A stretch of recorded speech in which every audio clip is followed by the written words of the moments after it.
Estamos viendo distintas teorías, teorías fijistas, creacionistas, catastrofistas, uniformismo, mutaciones, ¿no es cierto?, que tratan de explicar cómo surgió esta gran diversidad de especies que existe en nuestro planeta el día de hoy.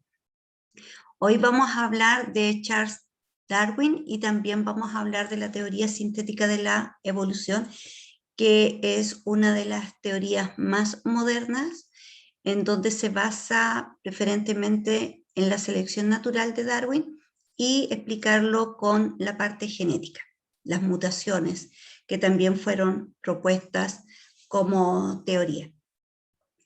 ¿Quién era Charles Darwin? Este personaje que ustedes ven ahí en la fotografía, en el año 1959, formula una base científica que él propone como teoría de la evolución biológica. Esta es una teoría nueva, una nueva forma de explicar, ¿no es cierto?, esta gran diversidad de especies que existe en nuestro planeta. Y desde aquí nace y hay un renacimiento de la parte científica. Nosotros en la actualidad, cuando aplicamos ciencia o queremos hacer alguna actividad experimental, todo se basa primero en la pregunta que nos queremos hacer de lo que estamos observando. Y a partir de esa pregunta, de esa observación, tratamos de dar una explicación y en base científica, para eso tenemos que proponer un diseño experimental para poder responder a lo que estamos observando y poder explicar, ¿no es cierto?, cómo surgió. Así surge la ciencia. Toda ciencia parte de la observación. Hoy día podríamos decir que ya está casi todo descubierto, pero no es así, ¿ya? Cualquier pregunta que tú te quieras responder de lo que está sucediendo o de cómo quieras explicarte esta gran diversidad de especies, y si puedes plantear un diseño experimental, ¿cómo la podrías responder? Podría ser, ¿no es cierto?, algo nuevo para la comunidad científica, porque todos partieron observando. Y a veces creemos de que ya la ciencia avanzó tanto que ya qué más podríamos aportar. Y si ustedes se dan cuenta, todos los años hay nueva información, hay nuevos descubrimientos. Significa que falta mucho más por descubrir aún. Entonces, él, con sus observaciones, con sus escritos, da un renacimiento a la parte científica. ¿Qué hizo Charles Darwin? Él es un naturalista. En sus inicios él estaba en la universidad estudiando teología y estaba en esos estudios teológicos y le surge la curiosidad. Se sale de la universidad, se sube a un barco, el Beagle, y recorre hacia estos lugares, todo lo que es América, y empieza a recopilar información de todo lo que él ve, dibujando, recopilando especies, observando, escribiendo todo lo que él observaba para después exponerlo y conversar con otras personas que también tenían la misma curiosidad. ¿Cuál era la curiosidad de Darwin? Dar una explicación a esta gran diversidad de especies. Él sabía lo que había dicho Lamarck, sabía lo que habían dicho otros científicos como Cuvier, como el conde Buffon. Ellos primero tienen que leer todo, se lee todo, se informan de todo, comparten sus ideas con otras personas que también tienen la misma curiosidad y empiezan a postular sus ideas, y si estas ideas, ¿no es cierto?, tienen en este caso una comprobación, yo lo puedo comprobar, y se toman las ideas de Darwin y se siguen comprobando en la actualidad con la parte científica, y hoy en día todo lo que propuso Darwin es aceptado, sobre todo lo que él habla de la selección natural. ¿Qué significa selección natural? Que la naturaleza influye en los seres vivos y que estos seres vivos, los que estén mejor capacitados, van a seguir, ¿no es cierto?, se van a adaptar, van a dar origen a su descendencia. Esta descendencia va a venir con estos cambios de adaptación, pero estos cambios de adaptación tenían que haber ocurrido a nivel genético. Eso Darwin no lo explicó, y por eso que la teoría neodarwiniana se basa en lo que dice Darwin más los aportes de la genética moderna, ¿ya? Entonces aquí parte una revolución. ¿Quién más estaba haciendo los mismos estudios pero al otro lado de América? Alfred Wallace. Alfred Wallace también tenía la curiosidad y quería dar una explicación a esta gran diversidad de especies. Pero cuando él comparte sus escritos con Darwin y le pide a Darwin que los lea, que le dé su opinión, y si él encuentra que está acertado, le pide un favor, si puede publicarlo en una revista científica a la comunidad científica. Cuando Darwin lee los escritos de Wallace, se da cuenta que habían llegado a la misma conclusión. Y él ya tenía su libro, El origen de las especies, y se atrevió y lo publicó.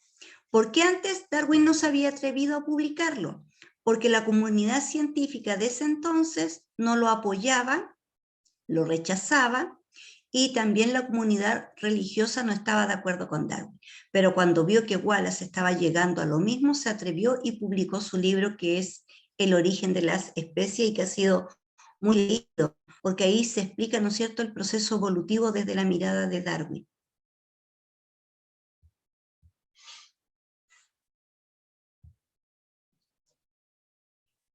¿De dónde provenimos? Es una de las preguntas, ¿no es cierto?, que uno se hace. ¿Qué dice la selección natural? Que la vida surgió a partir de unas cuantas moléculas orgánicas llamadas prebióticas. Nosotros eso lo vimos cuando estábamos hablando del origen de la vida. Y Oparin propuso, ¿no es cierto?, lo que había en nuestra atmósfera primitiva hace millones de años atrás, pero él solamente lo escribió, pero no lo llevó a la experimentación, no lo comprobó. Y vino después, ¿no es cierto?, Stanley Miller, tomó esta idea de Oparin, la llevó a un laboratorio y se descubrieron la formación de estas moléculas orgánicas llamadas prebióticas, que fueron las primeras moléculas orgánicas, las moléculas primitivas que pueden dar después origen a la vida. En la actualidad, esas moléculas prebióticas se llaman proteínas, que están formadas por largas cadenas de aminoácidos. Por lo tanto, estamos tomando, ¿no es cierto?, ideas de otros científicos, y Darwin toma esas ideas para poder responder de dónde provenimos. La selección natural también, ¿qué dice? Que todos los organismos que existen en la actualidad surgieron de organismos anteriores. Y también fue propuesto, muchos años se creía en la generación espontánea, ¿no es cierto?, que estas especies surgían de manera espontánea de un charco, de ropa sucia, de materia en descomposición, hasta que aparece Louis Pasteur y demuestra que no es así. Y Louis Pasteur dice, no puede surgir vida si no viene de una anterior. Y también Darwin toma esa idea. ¿Qué más puede responder a esta selección natural? Dice que todos los organismos vivos tenemos un ancestro en común, como las ballenas, las bacterias y el ser humano. Lamarck, cuando propone la evolución de las especies, habla de una evolución lineal, dice que no existe un ancestro común para las especies. En cambio, Darwin, con toda la recopilación de información, dice que todos provenimos de un ancestro común. Y el ancestro común de todos los seres vivos que habita hoy en el planeta es de la primera bacteria, de esta bacteria llamada Arqueobacteria, que es bacteria primitiva que logró sobrevivir frente a todas estas condiciones que eran completamente inhóspitas, y todavía existe esa bacteria. Está hasta el día de hoy. Y si comparan la información genética de la bacteria con la información genética de los otros seres vivos, una parte de esa información genética se parece a la de la bacteria, ¿ya? Por lo tanto, nuestro ancestro común, el primero, sería la bacteria. La próxima semana vamos a hablar de las evoluciones del ser humano, de las ballenas, de las aves, de los mamíferos, y vamos a explicar, ¿no es cierto?, que existe un ancestro común y que en ese ancestro común ocurrieron cambios, pero no los cambios que decía Lamarck, sino que cambios a nivel de material genético. Y esos cambios son los que se van a heredar. Y por último, la selección natural dice que el proceso fue denominado evolución por el científico inglés Charles Darwin. O sea, Charles Darwin usa este concepto de selección natural y se llama selección natural porque es la naturaleza la que se encarga de seleccionar a los seres vivos que están más capacitados, los que están mejores adaptados. Y a eso Darwin le llamó evolución. ¿Consultas?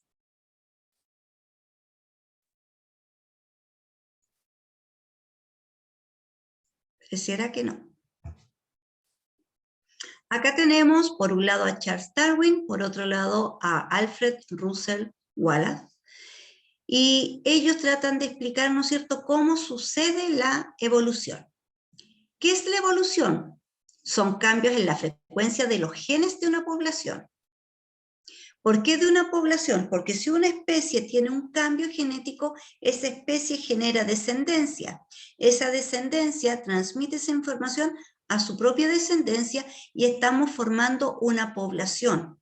Esta población se va a transformar en una comunidad y ya esta población viene con cambios en esta frecuencia genética. Es más, si esta población que ya trae estos cambios viene un acontecimiento en donde igual se tienen que volver a adaptar, y ese acontecimiento significa que nuevamente tiene que haber un cambio genético, eso va a la frecuencia genética, ¿no es cierto?, y se empieza a heredar por los descendientes. ¿Qué más dice la evolución? Que ocurre por simple azar, ¿ya?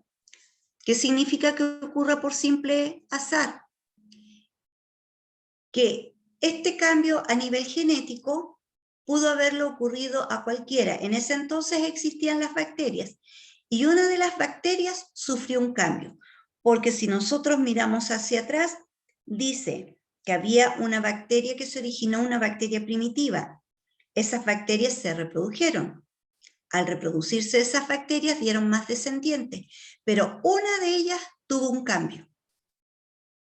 Las otras seguían. Esa bacteria que cambió fue capaz de transmitir ese cambio a su descendencia. Pero si ustedes se fijan de la población de bacterias que había en ese entonces, por azar, una mutó. No mutaron todas. A lo mejor no era una sola, sino que un grupo de ellas mutó. Y se empezó a pasar esta información a las siguientes descendencias. La bacteria tiene algo especial que no tienen otros seres vivos. La bacteria tiene dos informaciones genéticas. Una información genética que es su ADN, que se transmite de generación en generación, y otra información genética que está en un ADN mucho más pequeño que se llama plásmido. Ese plásmido ha ido mutando y esa mutación ha generado de que las bacterias se vuelvan más resistentes. ¿Qué provocó que las bacterias del 1800 mutaran, que las bacterias del 1700 mutaran? Cuando se descubre la penicilina, con el tratamiento, ¿no es cierto?, pudieron salvar a muchas personas que morían por estas infecciones y que no tenían cura. Había una herida, sobre todo en la guerra, porque en época de guerra se descubrió la penicilina. En la guerra las personas, ¿no es cierto?, estaban heridas y muchas de ellas morían porque esas heridas se formaban en gangrena, tenían que mutilar partes del cuerpo de la persona y aún así se seguía gangrenando. Hasta que una persona ve que donde crece un hongo no hay ningún otro tipo de vida alrededor de él y empieza a probar con este hongo que se llama Penicillium y pone este hongo sobre estas bacterias y se da cuenta que las destruye. Y de ahí sale la penicilina, de esta observación que hizo este científico. Y desde ahí se empezó a usar penicilina. La penicilina empezó a destruir bacterias, pero de todas estas bacterias que se trataban con penicilina, una logró sobrevivir, que significa se adaptó a ese tratamiento, generó un cambio en su información genética y se volvió más resistente. En la actualidad tenemos muchos tipos de bacterias que se llaman patógenas y causan muchas enfermedades. A todos nosotros nos ponen vacunas para que no nos enfermemos. Por ejemplo, la tuberculosis es provocada por una bacteria, el bacillus, ¿ya? Se creó la vacuna para que nosotros generáramos anticuerpos y pudiéramos destruir a esa bacteria.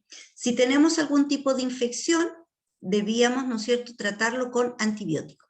Lamentablemente, años atrás no se controlaba la venta de antibióticos y las personas empezaron a consumir antibióticos por cualquier cosa, sin entender de que el antibiótico solamente se trata para enfermedades bacterianas. Y el abuso del consumo de antibióticos hizo de que las bacterias se volvieran mucho más fuertes y mucho más agresivas. Y ese grupo de bacterias que se volvió más fuerte y agresiva significa que se adaptó. Por lo tanto, se volvió mucho más resistente a estos tratamientos de antibióticos. En la actualidad existe una gran gama de antibióticos. Y uno, si busca en internet para qué sirve uno, qué ataca el otro, ataca distintas partes de la bacteria, ¿ya? Pero las bacterias, hasta el día de hoy, siguen mutando y siguen haciéndose más resistentes. Entonces ya la bacteria va acumulando información genética y esa información genética se va heredando. Entonces, de esa manera hicimos, y somos culpables, ¿no es cierto?, de que estas bacterias se volvieran más resistentes. Es más, en la actualidad, algunas personas de cierto rango de edad las están revacunando, o sea, poniendo otra dosis de vacuna, porque se descubrió que la tuberculosis, que ya estaba arraigada, con las vacunas que nos ponen para impedir que nos enfermemos de tuberculosis, hay personas, y ya de varios años, que han tenido tuberculosis. Entonces, a un grupo de personas están poniendo otra dosis más de vacuna para poder defendernos contra el contagio de esta bacteria que viene mucho más resistente. Y eso va pasando no solo con la bacteria, sino que empieza a pasar con muchos seres vivos. Muchos seres vivos empiezan a sufrir mutaciones en su material genético. Esas mutaciones es un proceso lento y que se va transmitiendo de generación en generación. Y siguen habiendo muchas más mutaciones. Pero ¿cuáles son las mutaciones que se van a heredar? Todas aquellas mutaciones que son beneficiosas para la especie. Aquellas mutaciones que son perjudiciales no se heredan. ¿Ya? ¿Por qué no se heredan? Porque a lo mejor esa mutación que fue perjudicial hizo que esta especie muriera. Por lo tanto, no se logra transmitir a generaciones futuras y solamente se van a transmitir aquellas mutaciones que sí favorecen a la especie. ¿Qué más tenemos en este proceso de evolución? Dice que en un comienzo todos teníamos los ojos de la misma forma, todos. Aquí estamos hablando de los seres humanos, pero hay un grupo de seres humanos que son los asiáticos que no tienen los ojos igual que el resto de las personas. Tienen los ojos rasgados, alargados, ¿ya? A diferencia de los ojos que tienen los demás. ¿Qué pasó? Acá esta población de Asia tuvo una mutación y esta mutación afectó al gen que tenía que ver con la forma de los ojos, porque tenemos genes para la forma de los ojos, genes para el color de los ojos, genes para la estatura, genes para el color de piel y genes, ¿no es cierto?, que te van a dar todos tus rasgos que tienes en este minuto. Todo eso está a cargo de un gen. Entonces, el gen que mutó en un grupo de personas y que fue justo en Asia, hizo de que todas estas personas tengan sus ojos rasgados, ¿ya? Rasgados significa alargados. Y toda la población china tiene los ojos así.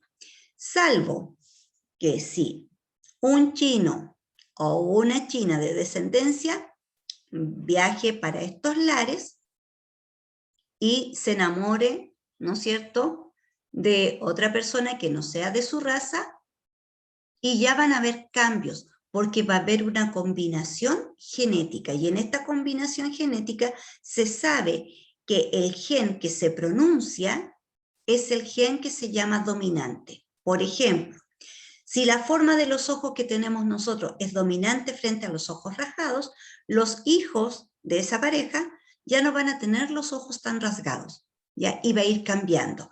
Y así, ¿no es cierto?, cómo distintas razas se han ido emparejando y vamos viendo que hay una mayor diversidad de seres humanos con distintas características, porque estamos recombinando información genética. Y esa recombinación, la que se expone y la que se ve, es aquella que es dominante y la otra queda oculta. Pero si en esta descendencia este gen que estaba oculto, que se le llama recesivo, se junta con otro gen recesivo de las mismas características, ellas se pueden ver. Por ejemplo, el color de ojos celestes. Si una persona de ojos celestes se casa con una persona de ojos café, la descendencia tiene ojos café. Pero si esta persona de ojos café tiene en sus antepasados familiares que tenían ojos celestes, significa que él tiene oculto el gen del color celeste, que sería el gen recesivo. Y esta pareja, en donde estaban saliendo hijos con ojos café, nace un hijo con ojos de color celeste. ¿Qué pasó? La mujer tenía ojos celestes, pero el varón, en su material genético, tenía la información para el ojo café y los ojos celestes. Y por eso nace este hijo ojos celestes. ¿Ya? Entonces, la genética es muy bonita estudiarla, entender cómo ocurren estas combinaciones y cómo se dan, pero todas estas combinaciones son azarosas. Usted lo puede ver en su propia familia. ¿Sus hijos son todos idénticos o son distintos? ¿A quién se parecen más? Porque nosotros empezamos a buscar los parentescos, de quién sacó características, y uno dice, tiene los ojos del abuelo, tiene la boca de la abuela materna, y empezamos y nos damos cuenta que estamos teniendo una combinación genética y por eso somos distintos. Pero eso en el minuto de la fecundación fue al azar. Así como es al azar que sean mujeres o nazcan varones. Tiene que ocurrir algo, que el cromosoma X del varón se junte con el cromosoma X de la mujer para que nazca mujer. O que el cromosoma Y del varón se junte con el cromosoma X de la mujer y de origen a un varón. Entonces, todo eso es azaroso y las combinaciones son del 50 y 50%. No podemos asegurar que el 100% es para que nazca así o el 80% es 50 y 50. Y va a depender del tipo de gen que uno tenga, si son dominantes o si tenemos genes recesivos. Y así se da para el tipo de RH sanguíneo, el tipo de sangre, si eres grupo A, si eres grupo AB, si eres grupo 0. Todo eso es genética y todo es azaroso. ¿Qué son las mutaciones? ¿Cómo ocurren estas mutaciones en los genes? La información genética está almacenada en una macromolécula que se llama ADN y este ADN está en un cromosoma. Y ocurre una mutación no en todo el ADN, sino que en una parte del ADN que puede ser un gen o varios genes. Estas mutaciones ocurren a nivel entonces del ADN que se llama ácido desoxirribonucleico. Y ahí se almacena toda nuestra información genética en estos pares de cromosomas que tenemos. Y el par de cromosomas que tú tienes, que yo tengo, uno viene del papá y el otro viene de la mamá, porque todos están emparejados. Entonces tenemos 23 pares de cromosomas, que da un total de 46. Y todo va a depender de cuál se expresa, cuál se reprime, dependiendo, ¿no es cierto?, de la adaptación en el lugar que tú estés. Incluso las enfermedades, chiquillos. Yo traigo información para varios grupos de enfermedades y que está localizado el gen que produce esa enfermedad. Me tiene que ocurrir algo para que ese gen se exprese. El cáncer, cuando ocurre cáncer, también es de tipo genético y por eso estudian a tu familia, a tu descendencia, si hay en la familia personas que tengan cáncer, pero por el lado del vínculo materno, ¿ya? Y se hacen estudios para que la descendencia tenga la precaución de hacerse exámenes y ver si va a estar bien o no. Porque todo se hereda, chiquillos. Entonces, cada enfermedad está ya localizado Fue un trabajo minucioso que se hicieron los genetistas años atrás hasta que lograron descifrar todos esos millones de genes que nosotros tenemos en estos 46 cromosomas.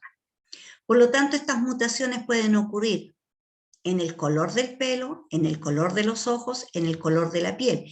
Y sobre todo si nosotros estamos expuestos, por ejemplo, en la actualidad, si nos exponemos a la radiación solar y que sabemos que ahora los rayos UV están muy fuertes y sobre todo en cierto horario, y en televisión nos dicen, mañana la radiación ultravioleta va a estar alta, precaución de esta hora hasta esta hora. Y la radiación ultravioleta te provoca mutaciones. Cuando yo me tengo que hacer una radiografía, me preguntan si estoy embarazada o no, para tomar las precauciones, porque los rayos X también producen mutaciones, porque es radiación. Y si tú estás embarazada, el primero que se va a ver afectado y va a tener mutaciones va a ser tu hijo. Pero lamentablemente, como son rayos X y son muy fuertes, pueden ser mutaciones que te pueden provocar malformación. Si tú consumes sustancias fuertes, también te puede provocar una mutación. Si estás expuesto a metales pesados, te puede provocar una mutación. Si estás expuesto a sustancias químicas muy fuertes, estás expuesto a mutación. Pero a ti no te va a pasar. Va a ocurrir en tu material genético y va a venir en la descendencia. Por ejemplo, hay un gen que se expresa y hay un triplete que es en el cromosoma 18. En vez de tener dos cromosomas, 21, perdón, el 18 es del síndrome de Edwards. El síndrome de Down es una alteración por tener un triplete en el par cromosómico 21. En vez de tener dos, hay tres. Y eso es producto de una mutación. ¿Qué se decía antes? Que si tú llegabas a pasar los 40 años y quedabas embarazada, había una alta probabilidad que tuvieras un hijo con síndrome de Down. Porque en la mujer, desde que yo nazco a la fecha, mis óvulos tienen mi edad.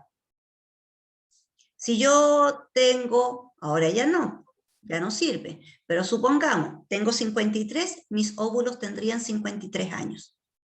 Y significa que con el paso del tiempo, así como tu cuerpo, ¿no es cierto?, en el transcurso del tiempo va sufriendo modificaciones, ya tu musculatura no es tan resistente, le echamos la culpa a la gravedad de muchas cosas, las arruguitas, todos los cambios que nosotros tenemos, los óvulos también se van envejeciendo. Y como se van envejeciendo y han estado expuestos a radiaciones, a exámenes que te hayas hecho y que tengan radiación, a luz ultravioleta te genera cambios y esos cambios se van agregando y sumando. Por lo tanto, se decía que las mujeres mayores de 40 años tenían una alta probabilidad de tener hijos con síndrome de Down. Pero en la actualidad, ¿qué está pasando? Mujeres jóvenes, mucho menores de 40 años, de 24 años, 25 años, 30 años, tienen hijos con síndrome de Down. ¿Qué está pasando? Significa que a lo mejor hay algo en el ambiente que está mucho más potente y está provocando estas mutaciones a nivel cromosómico. Porque la mutación puede ser a nivel de cromosoma, puede ser a nivel de gen, puede ser a nivel de número cromosómico, en donde en vez de tener 46 tienes 47, o en vez de tener 46 tienes 45. ¿Ya? Entonces la mutación puede ocurrir a cualquier nivel. Y esas mutaciones, si yo tengo descendencia, significa que los cromosomas que tienen mis óvulos sufrieron esa mutación y por eso mi descendencia viene con una alteración. ¿Ya? Y eso se va a ir heredando. Pero hay otras beneficiosas como el color de pelo. A lo mejor si yo tengo pelo castaño, otra persona también tiene el pelo castaño, mi pareja, supongamos, inventemos, y tengo una hija o un hijo de color de pelo claro o rubio. Significa que se juntaron los recesivos y tengo esta descendencia. Entonces, eso es azaroso, porque puedo tener hijos con pelo color castaño como también puedo tener hijos con pelo de color rubio, completamente azaroso. ¿Qué más nos dice la mutación? Si la información se almacena en una célula, producto de esta mutación, o se puede fabricar esta mutación a nivel de ADN, puede producir enfermedades. Uno de estos ejemplos son la piel de cristal, pero hay muchas otras enfermedades que tienen su origen genético, ¿ya? Muchas. Y se activan por algo. El gen estaba pasivo y algo hizo clic y tu gen se activó. ¿Qué se dice? Que yo nací sano, estaba todo bien, pero algo ocurrió en el transcurso de mi vida, ¿ya? Y en este transcurso de mi vida no significa que justo hoy día me pasa algo y hoy día expreso esa mutación, se acumula en el tiempo. Y puede ser que a mis 53 años exprese una enfermedad, por ejemplo, la artritis.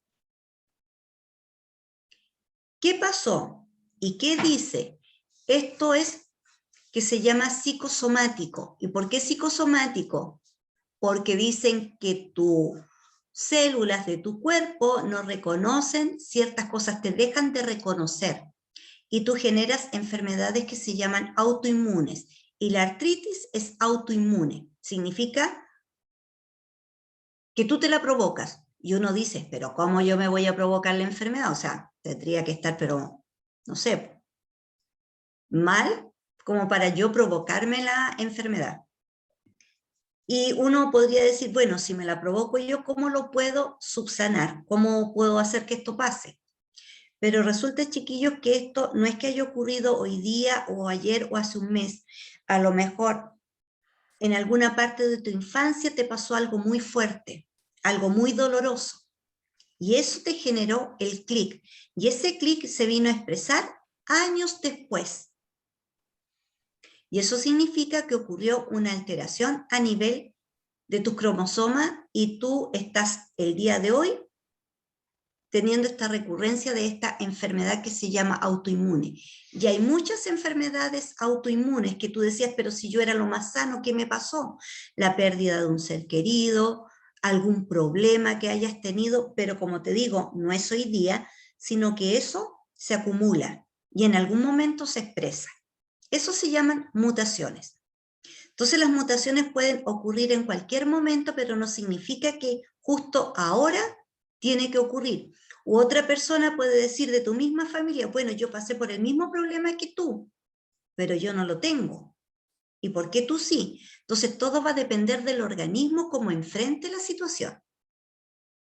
Por eso que hoy en día está muy en boga hablar de vida sana, ¿ya? De no estresarte, porque el estrés también, si se junta estrés, te puede provocar algo en el futuro, ¿ya? Entonces tú tienes que tratar de tener una vida sana, no solamente en la alimentación, sino que en las relaciones humanas, en disfrutar de lo que te rodea, en disfrutar de la naturaleza. Si tengo que salir a caminar, disfrutar, porque estoy caminando, estoy recorriendo, estoy respirando aire puro, y de eso se trata. Y de esa manera tú proteges a tu cuerpo, porque se dieron cuenta que hay muchas enfermedades, pero se van acumulando por distintas situaciones. Entonces es como tú enfrentas la situación. No a todos les va a pasar, todo va a depender de la persona. Porque si no, todos en la familia estaríamos todos enfermos y todos vivimos el mismo proceso. Pero es azaroso. Le ocurrió a uno. ¿Y por qué le ocurrió a esa persona? Porque a lo mejor esa persona no se adaptó bien a la situación, no lo tomó bien, no lo enfrentó bien, y eso provocó un cambio. ¿Se entiende? ¿Se entiende? Está muy Sí, silencioso. sí, ¿Sí? sí. Ya. Yeah. ¿Qué tenemos acá? Teoría de la evolución por selección natural que fue propuesta por Charles Darwin. Esa planta de flores amarillas, esa es la especie original. Y de ahí derivaron todas estas otras especies, las bruselas, el repollo, la coliflor, perdón, y se me olvidó cómo se llama eso, brócoli. ¿Ya? Eso es lo que estudió Darwin.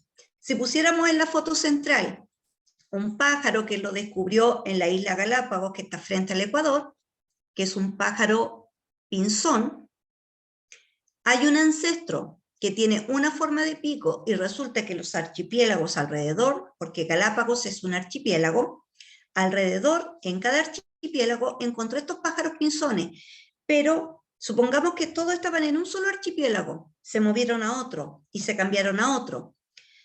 No volvieron al punto original, pero se dieron cuenta que en el otro lado, y no ocurrió al tiro, no tenían el mismo alimento de donde estaban.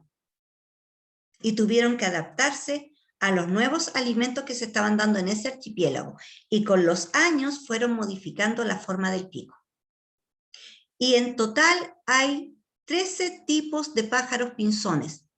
Y todos cambiaron la forma de su pico, pero no es un cambio ahora ya, sino que es un cambio por selección, azaroso, que si no te puedes alimentar, te mueres, por lo tanto, algo tienes que hacer. A lo mejor al principio les costó alimentarse, y los que sobrevivieron lograron adaptarse y lograron hacer un cambio a nivel de material genético, que después se resultó ver, ¿no es cierto?, como un cambio en la forma de sus picos. Y eso ocurrió por selección natural. En este caso, chiquillo, ¿qué estaría haciendo para que estos pájaros cambiaran? ¿Qué provocó ese cambio?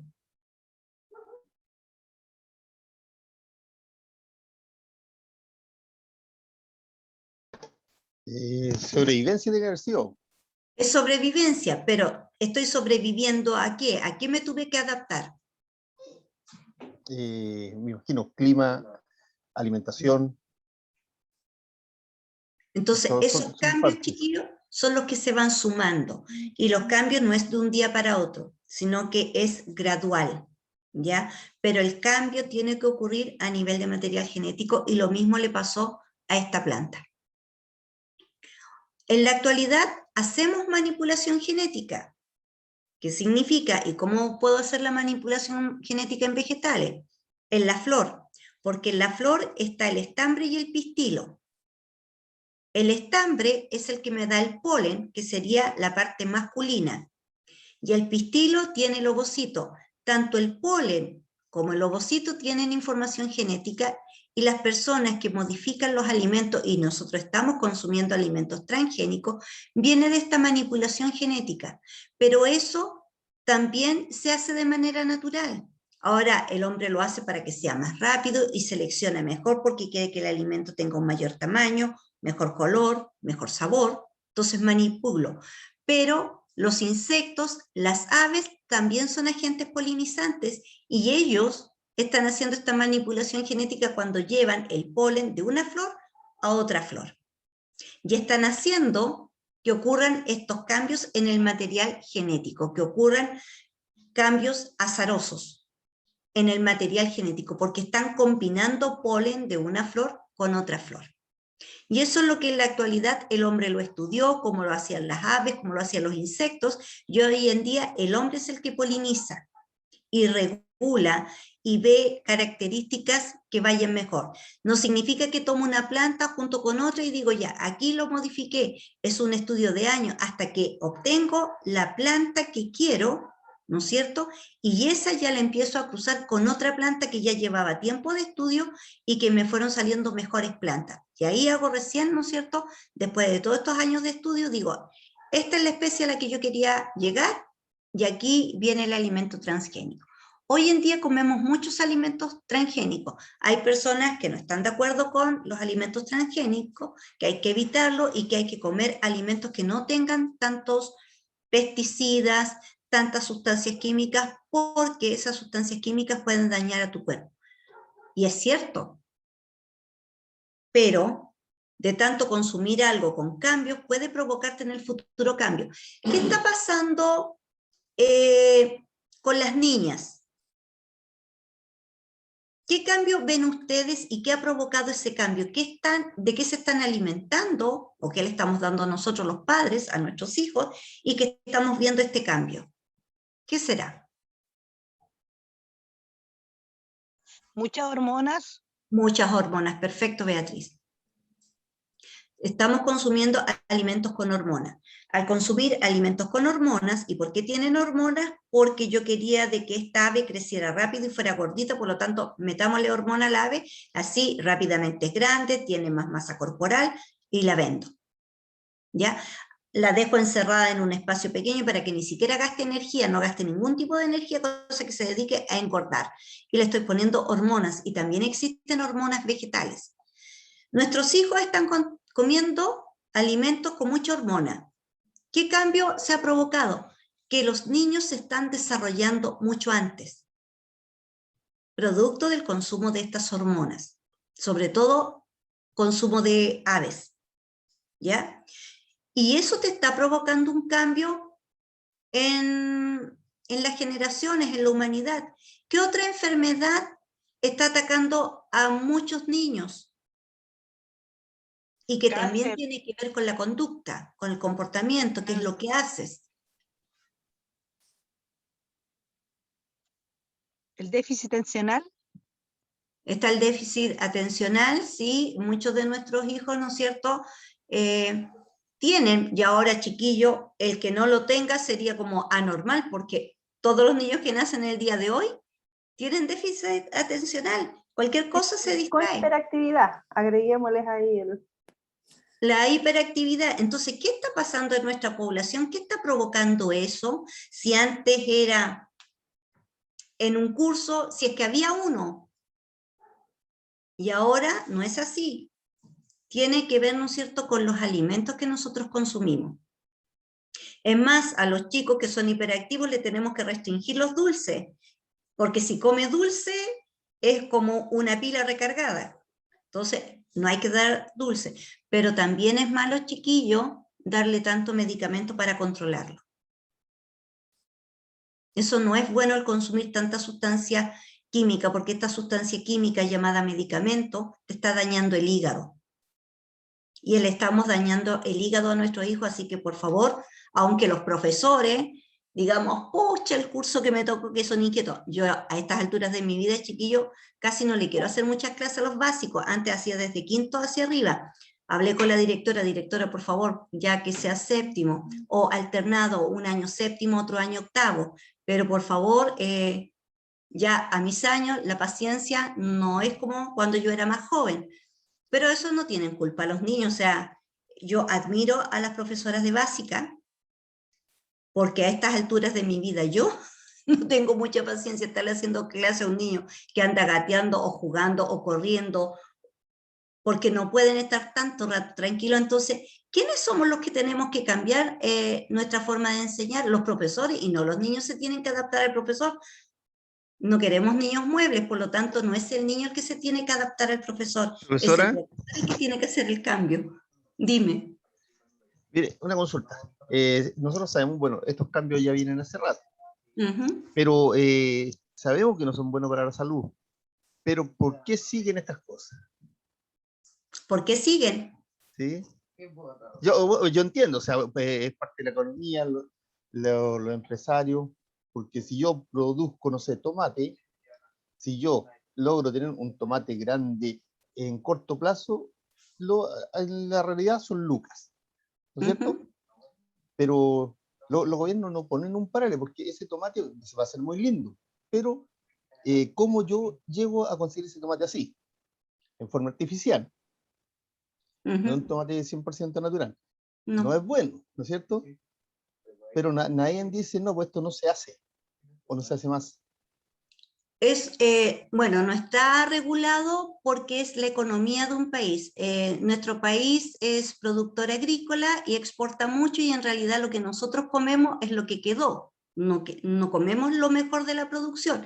Pero ¿a qué le llamamos lo mejor de la producción cuando la gente dice, pucha, los duraznos más grandes y bonitos se fueron al extranjero y a nosotros nos quedaron estos chicos? Pero la gente no sabe que los duraznos más grandes y bonitos son los que más sustancias químicas tienen, porque te tienen que tener sustancias químicas para durar más tiempo, para mantener el sabor y para muchas cosas. Pero ¿de dónde surgió esto, chiquillos? ¿Y cuál es la base? ¿Por qué el hombre ha ido generando esto?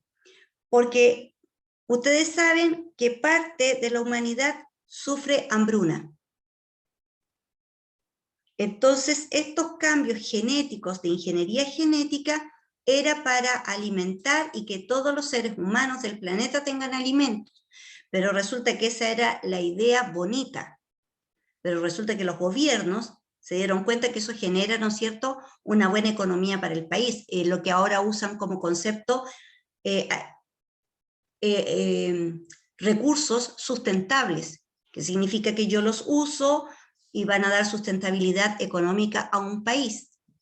Te va a estar alimentando, económicamente te va a estar ayudando, y por eso no se le pone un paro. Pero, ¿qué está pasando hoy en día? Si tú te fijas, lo que es natural hoy día es caro. Lo que es artificial ya es más barato. Porque tú antes, lo que era sano, era súper barato. Y era como, pucha, como no voy a tener lucas para comprarte esta cosa que se ve mucho mejor sin saber la gente ni entender de que era un alimento modificado. Y en la actualidad, cuando la gente comprendió la situación, ¿qué se puso más caro hoy en día? Todo lo natural y sano. Entonces, hay gente que se está dando cuenta, pero temas lucas, como dices tú, no te alcanza para comprarte cosas sanas porque ahora lo sano es más caro. Sí, no, yo entiendo esa parte, o sea, yo igual entiendo un poco el tema. Mire, si hablamos un ejemplo, no sé, un productor de cerdo, antiguamente, no sé, tenía 300 cerdos. ¿Cierto? Viene esta grande empresa y tienen miles. Si un cerdo, el agricultor pequeño lo vendía, no sé, por 60.000 pesos.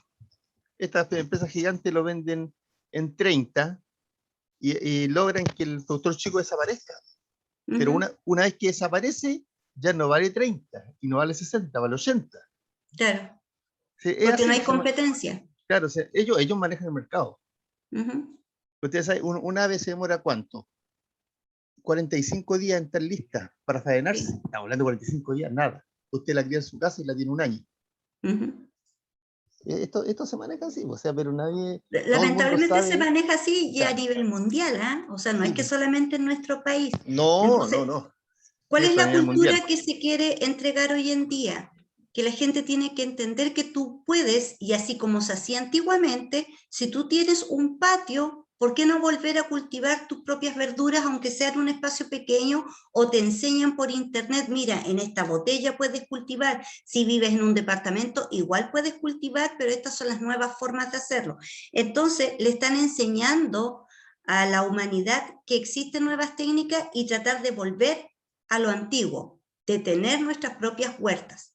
Claro, Y de uno puede ahí irnos cultivar. ayudando un poquito y comer sano, porque se sabe que todo esto que viene manipulado a la larga es perjudicial. Claro, uno Y eso puede ya se cultivar, sabe. pero usted tiene que comprar la semilla, no como antiguamente, que usted, no sé, pues tenía un tomate y ese tomate usted le sacaba la semilla y lo hacía reproducir de nuevo, o sea, nuevas matas. Ahora no, pues ahora Monsanto es que tiene, no sé, a nivel mundial Monsanto adquiere todo el tipo de semillas, creo que a nivel mundial tiene como el 90%, yo creo.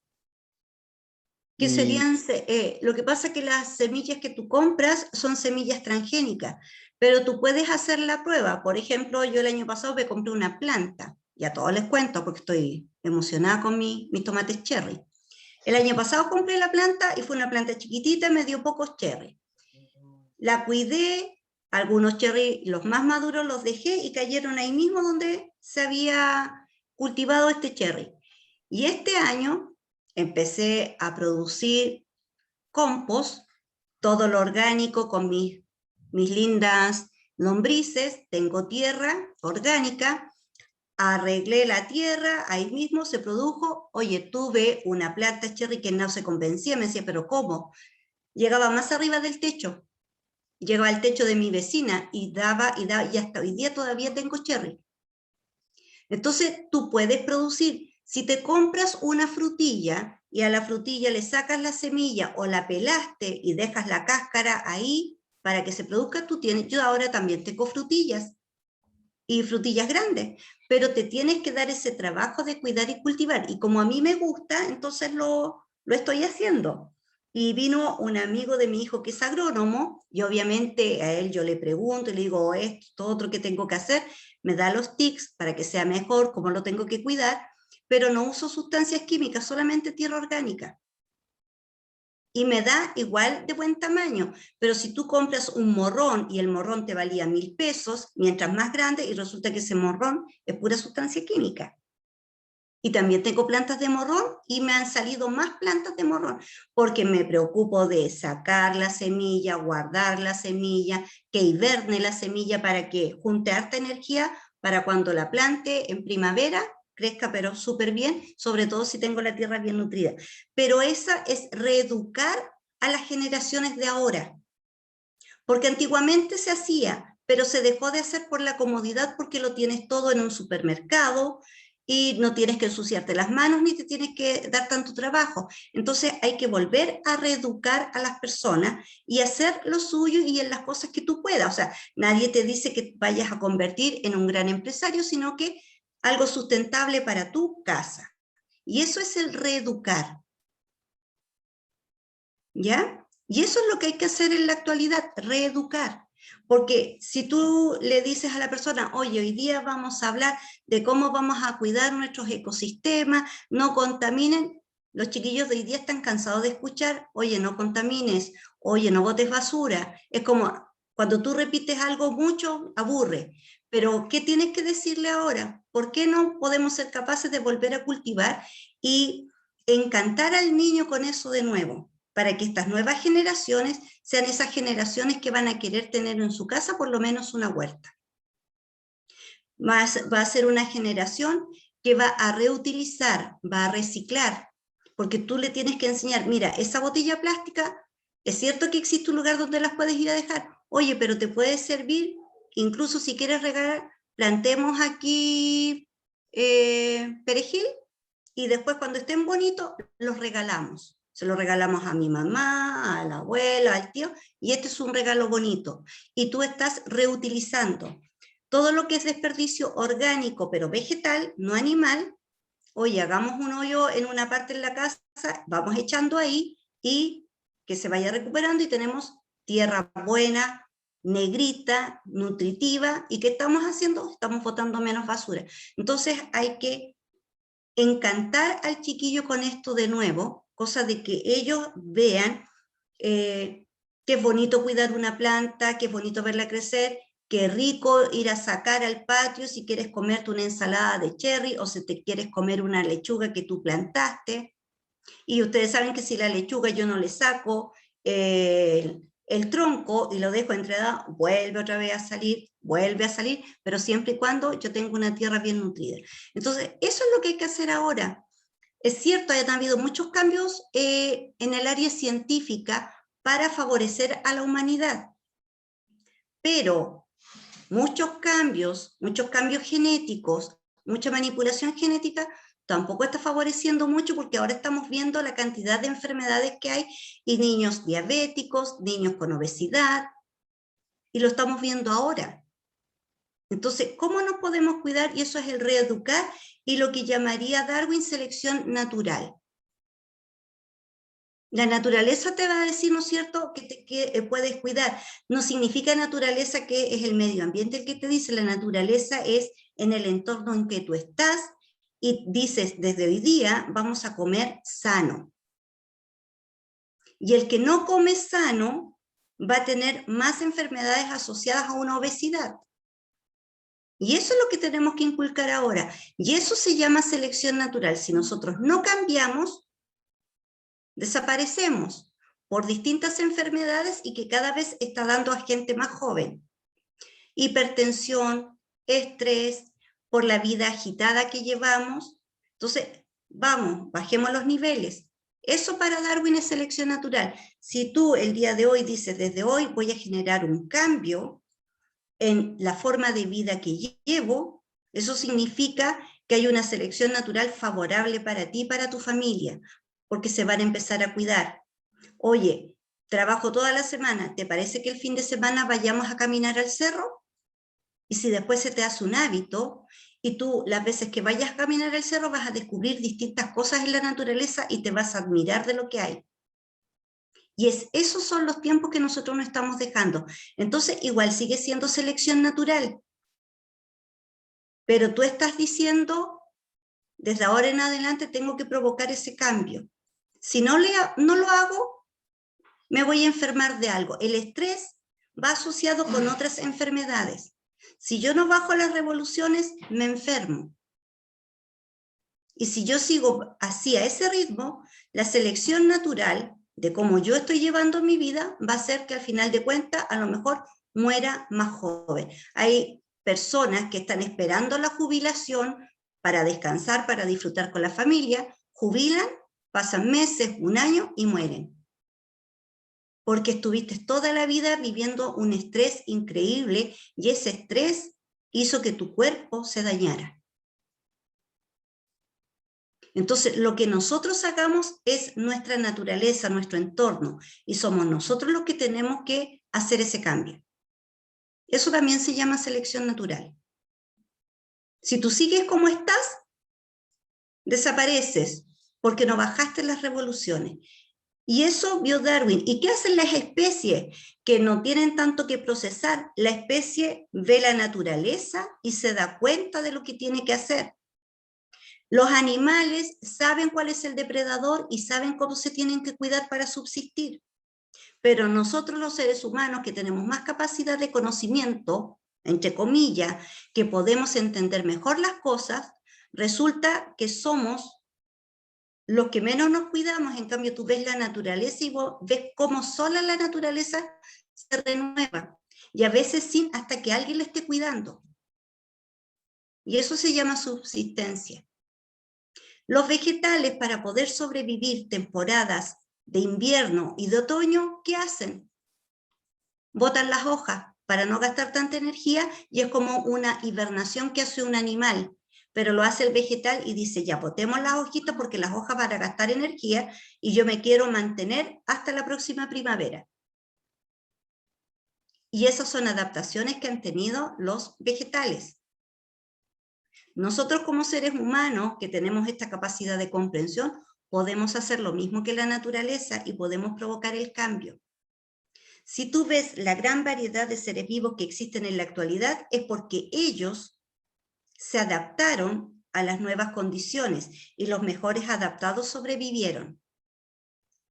En la humanidad va a ser lo mismo. El que provoque el cambio va a vivir mejor. El que quiere seguir igual va a desaparecer antes. En nosotros, distintas enfermedades que tú puedas tener. Por lo tanto, todo lo que yo hablo de evolución, de selección natural, de mutaciones, de genética, también va para nosotros, y no solo para los animales, va también para nosotros. ¿Se entiende? Entonces, eso es selección natural. Y empecemos a cuidarnos para poder mantenernos y poder generar descendencias. Y todo está en los hábitos que tú llevas en la vida. ¿Qué dice Darwin siguiendo con él? Se producen más individuos de lo que pueden sobrevivir. ¿Qué significa, chiquillo? Nosotros no, porque nosotros regulamos la cantidad de descendencia, pero hay animales que saben que existen depredadores. Por lo tanto, si pongo 3 huevos, nadie me está asegurando que mi descendencia va a permanecer. Por lo tanto, tengo que poner 30 huevos y de esos 30, más de alguno se va a salvar del depredador. Y por eso dice esto Darwin, porque él lo vio en muchas especies de animales que tienen muchas descendencias, muchas crías. ¿Por qué? Porque existen depredadores. Entonces él decía, nacen más de los que pudieran sobrevivir, pero si no nacieran más y naciera lo justo, ya no estaría esa especie. Y eso lo hace la naturaleza, porque sabe que hay depredadores. Existe una lucha por la existencia. Todos los días hay una lucha por la existencia. Recurso hídrico, alimentación, espacio, los vegetales pelean por luz. Increíble, y uno puede decir, pero eso está iluminado. Pero hay vegetales que crecen muy altos y cubren a los otros. ¿Y qué pasa con el chiquitito si no le llegan rayos de luz? Se muere porque no puede hacer fotosíntesis. Y hay una lucha por la existencia para permanecer. buscar mecanismos en donde este vegetal dice ya, con lo que me está llegando de luz lo tengo que aprovechar para hacer fotosíntesis, producir los nutrientes y poder sobrevivir.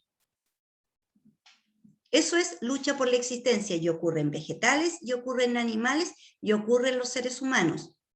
Individuos de una especie pueden mostrar variaciones y la descendencia tiende a heredar las características de los padres. Eso lo postuló así Darwin, y la teoría neodarwiniana que dijo de esto, eso es mutación. Significa que hay cambios a nivel genético. Pero ¿qué veía Darwin al estudiar a toda una población y seguir la secuencia de esa población? Vio variaciones, como en los pájaros pinzones, pero ¿por qué se provocaron esas variaciones? ¿Dónde ocurrió ese cambio?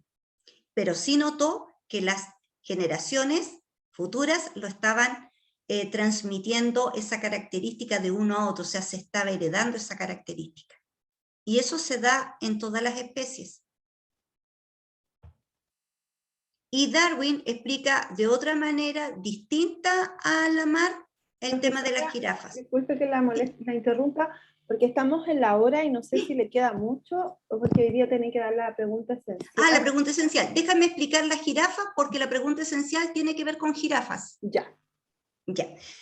Lamarck tiene una idea de las jirafas y dice que todas las jirafas eran cuello corto. Darwin, ¿qué dice? No todas las jirafas eran cuello corto, habían jirafas cuello corto y jirafas cuello largo. Lo mismo que Lamarck, ocurrió un periodo de sequía, pero ¿quiénes sobrevivieron en este periodo de sequía y se pudieron alimentar y no murieron? Fueron las jirafas cuello largo, y por eso que en la actualidad existen solo jirafas cuello largo, porque todas las que eran cuello corto, como no se pudieron alimentar, desaparecieron, se extinguieron. Y esa es la explicación que da Darwin al tema de las jirafas cuello largo. Entonces tenemos tres posturas sobre las jirafas y de esto es la pregunta esencial. A ver, acá está. No aquí. Ahí. La idea fijista, la idea de Lamarck y la idea de Darwin. Y eso es la pregunta esencial. ¿Cómo explica el fijismo la existencia de jirafas cuello largo? ¿Cómo explica el lamarquismo la existencia de jirafas cuello largo? ¿Y cómo lo explica el darwinismo?